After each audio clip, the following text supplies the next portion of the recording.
All right, welcome back to the channel, people. I am Man. This is I Am Sure Sports. Hope you're doing well. Hope everybody doing fine.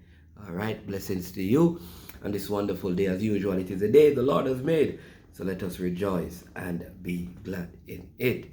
I'm here right now to kind of tell you what is happening as information has broken on a critical matter concerning the Jamaica versus Dominica Republic game at the National Stadium on June the 6th. But before we get into the content, come on, hit that like button quick and fast and quick. Subscribe, and subscribe to the channel. Subscribe to the channel. All right, and share. You understand, because sharing is caring. Let's keep on hitting it. There you go. That is it. I see you, fresh God. You understand me? Jason Goon, I see you. Jason, I see you. Yeah. I see you. I see you. RR. TY, Mr. United. Yeah, man, I see you. Peso, I see you. Gunners Boss. Don't call in, because there's no calling. I see you. I see you right now as I'm doing this video. What you're doing in the comment section, come out of the comment section. Well, listen to the video. You don't know. Alright, big up yourself, people. This video is powered by Prestige Finance, lending a helping hand when you need it the most. And Trick Nick, you know, Trick Nick have their jerk marinade and their barbecue sauce. They also now own and operate a restaurant in Brampton, Ontario, Canada. Alright, so for those of you who did not hear, well, I'm going to give you the news, and then I'm going to tell you what I believe the possible solution to what was broken in terms of the news could be for you and other persons who want to watch the game. So up to this time, this is late Tuesday night. The game is scheduled to be played at 3:30, and this is because there is an entire tower of lights at the National Stadium that is not adequate, right? Though they may be able to meet up to the amount of lumens by adding additional light, the tower that is right at where the 100 meters finish on the bleachers right there, you know, that big tower, several of the lights there are not functioning, and so that whole corner flag, that side of the field, would be dark. And so therefore, though a lot of work was put in by the management of Independence Park Limited, it doesn't appear that CONCACAF will be passing this for a night game. And because of the lateness of them going there to test, to do their evaluation,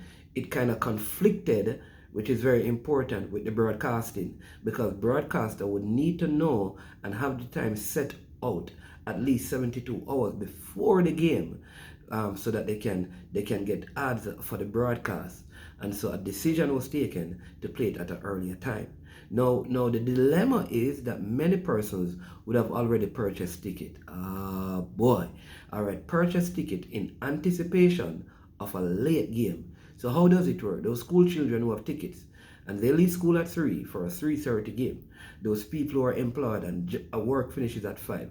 How does that happen? Here's my proposal. If you already have the ticket, I think, you know, the government, the private sector organization of Jamaica, the hierarchy of the Jamaica Football Federation, which would include the General Secretary, Mr. Dennis Strong, and Mr. Michael Ricketts, need to plead and speak to corporate entities that for persons who already have ticket, if they could allow them to leave work early for the game. So one, the ticket is not wasted, and also so that the stadium can still be rammed on a Thursday at 3:30. I think it will affect attendance just because of how it is, but I'm still imploring that there's a way it can work. If this is where you can be a part of the World Cup 2026 campaign, here's what you do. My advice is bam. Give the people the time to go because they already have a ticket. All right? And that is happening. I would also say to the hierarchy of the GFF, if you find that because of the change in time, the ticket sales start receding, then I would give the people an extra incentive. So for remaining tickets, I'd probably drop the price to around $1,000 for the bleachers, and say like 4,000 for grandstand. So you've taken off $1,500 and $500, respectively, from your bleachers and grandstand ticket. That would be an additional incentive, especially at this late time.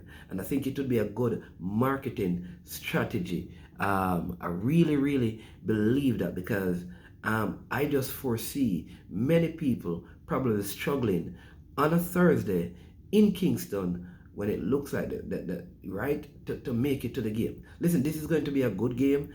As you'd have seen the clippings, the highlight, the team is in high spirit, the coach is in high spirit, lots of preparation, and so there's an anticipation that the team will win that game.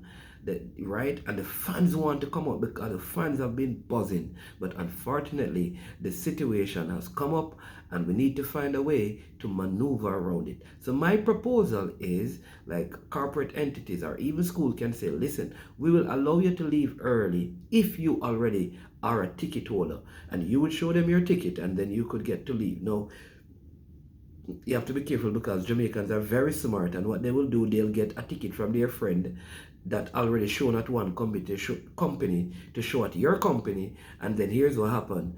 They don't really have any ticket, but they don't just want to leave work. So what you need to do is to let them show you the actual purchase, not just a ticket on their phone, but the purchase that was made, if you want to verify it, right? Also, again, my second proposal, so that's first proposal, hoping that the private sector can release people early to go and watch the game. Maybe it can be made up down the road in some other way. And the second option, or part two, is very simple. Like, if the ticket sales are receding, they are going down, then I would say at 3:30 on Wednesday, which is the game time, from there on in to the start of the game, ticket prices for grandstand and bleachers should be reduced so that more people can afford to come in, and those who probably never had an intention to come because of the price will now have an intention. But the sad thing is, the game, the show must go on. The final thing I want to say is that I believe, given this sort of CONCACAF embarrassment, I call it, where your national senior men's team, who finished third in the Nations League, qualified for the Copa, you also have a female team presently engaged in Brazil in 2 friendlies, because they have qualified for back-to-back World Cups, right? Not only that, you just had 2 international meet in the said stadium with the poor lighting.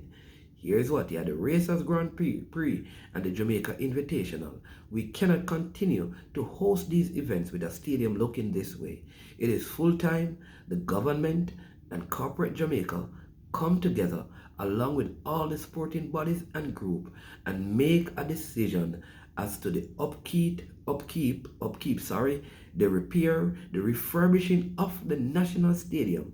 And we must also create some other facility somewhere, or develop some other facility somewhere that can facilitate some of these events, so that the national stadium is not run down to the state that it is. It is an indictment on us that this will not happen, that this has happened. So here's what I want you to do. If you agree with me, I want you to hit the like button. Send in a comment. What are your thoughts?